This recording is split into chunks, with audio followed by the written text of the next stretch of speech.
Coming up, a lawsuit is filed in connection with a school bus crash last month.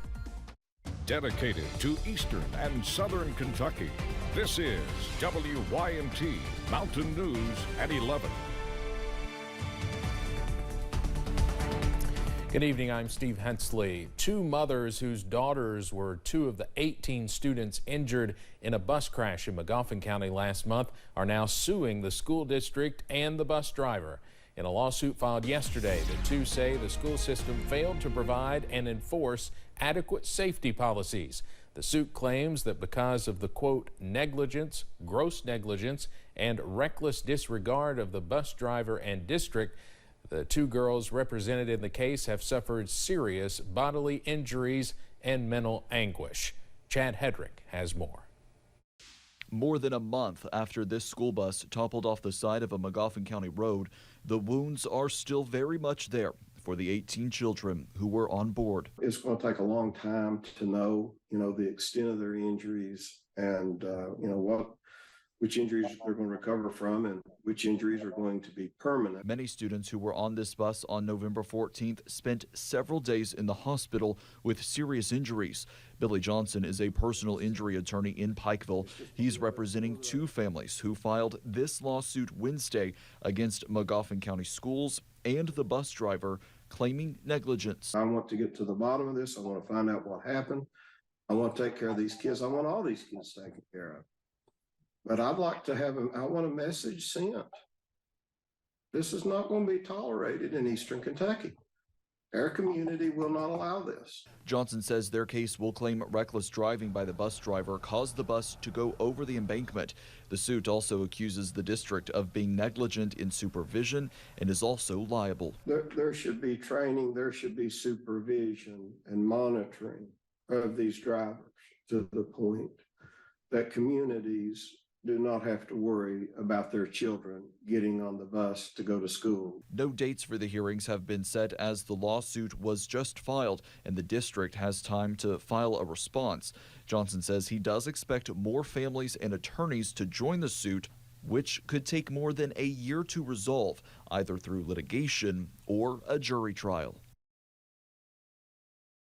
That was Chad Hedrick reporting. A statement from the school district says they properly train, monitor, test, and oversee all its employees, including bus drivers.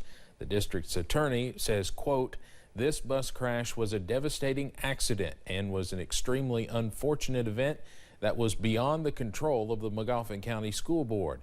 The superintendent and Board of Education have always and will always look after the safety, the education, and the well-being of our students, and we deeply regret that this tragic accident occurred.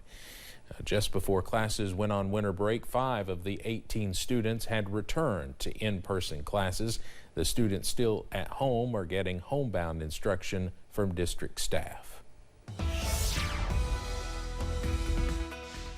We are looking at quiet and comfortable weather as we close out our Thursday. Let's go over to Somerset this evening. You can see we're looking at plenty of calm conditions. Current temperature still very comfortable, 61 degrees right now over in Pulaski County. And check out these high temperatures on your Thursday, upper 60s. Some people close to 70, 68 for Prestonsburg, 67 for Jackson, 66 in Somerset, and 64 the high temperature in London. Temperatures this evening falling into the middle and upper 50s, still very comfortable, 58 or 58, excuse me, for Jackson, 61 for Somerset, and 56 over in London. Up on satellite and radar, maybe a few sprinkles. Most of us are dry though, under a partly cloudy sky. And that weather does stay calm as we go overnight tonight. We stay partly cloudy, temperatures falling into the middle and upper 40s, well above average for this time of year. And those above average temperatures continue into your Friday, that full forecast coming up in just a little bit. Steve. All right, Cameron, thank you. Water woes continue across the region tonight. In Martin County, some say water shortages have become a yearly occurrence. WYMT's Keaton Hall has more from Inez.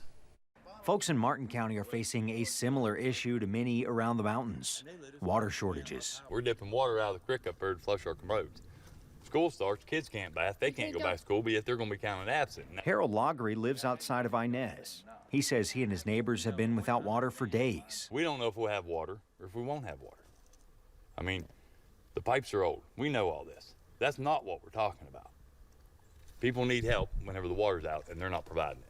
Martin County emergency management officials have been providing free water bottles, but Lowry says by the time he hears about it, the water's gone. This goes on every year. The one year, our sheriff knocked on our door and gave us bottles or jugs of water. It's not his job to do.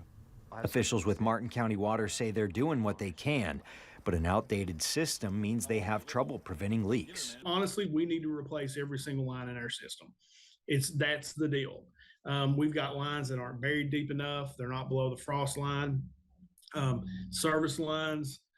I mean, we've got a lot of issues.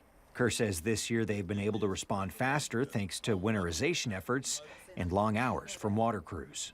I said, if you see one of our crew guys out, you need to give them a hug because they're the heroes in this whole thing. They have been out there. They've missed holidays, Christmas. They're going on next to no sleep. It's been cold. Still, low tank levels mean water shortages will continue until at least Friday. In Inez, Keaton Hall, WYMT Mountain News. The Martin County Water and Sanitation District is asking if you see a leak to report it by calling the number there on your screen, 606-298-3885. The city of Hazard is dealing with its own water issues. Many water customers have little to no water. City Manager Tony Eversole says crews are working to repair broken pipes to get water tanks refilled. He also says they are working to replace old lines. And everybody's heard us talk about the old pipes that's been in since the 50s. We have got those areas approved for grants and for funding, but just like anything else, we're waiting on the funds.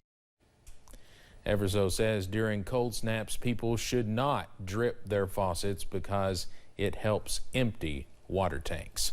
The city of Campton in Wolfe County says water is being sent in. They say they're getting it from Morgan and Lee counties.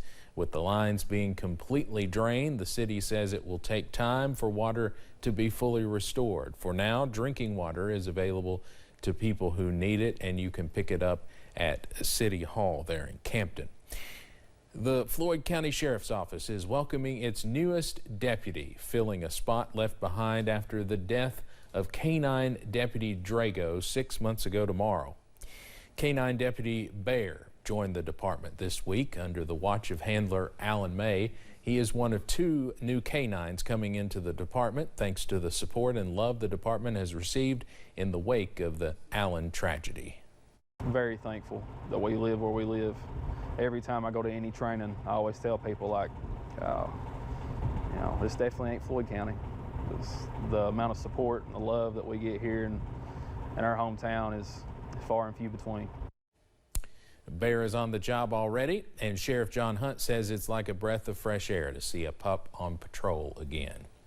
A crash in Rowan County yesterday killed a Fleming County man. Around 7:30 in the morning, 911 dispatch started getting calls about a serious crash on Flemingsburg Road near the intersection of Old Hilda Road. When emergency crews got to the scene, they found 2 cars had crashed into each other head-on. Members of the Moorhead Fire Department had to cut both drivers out of the vehicles. There were no passengers in either car. The 2 drivers were taken to St. Clair Hospital in Moorhead. A 69-year-old man from Fleming County was pronounced dead at the hospital. Officials did not release his name. The Leslie County Sheriff's Office received a call about a stolen truck around 3 o'clock this morning. Police say 24-year-old Destiny McMillian of Baxter drove off in a truck after the man she was with stopped to use the restroom. When police tried to pull her over, officers say she sped off towards Harlan on US 421. McMillian eventually jumped out of the vehicle and tried to get away on foot.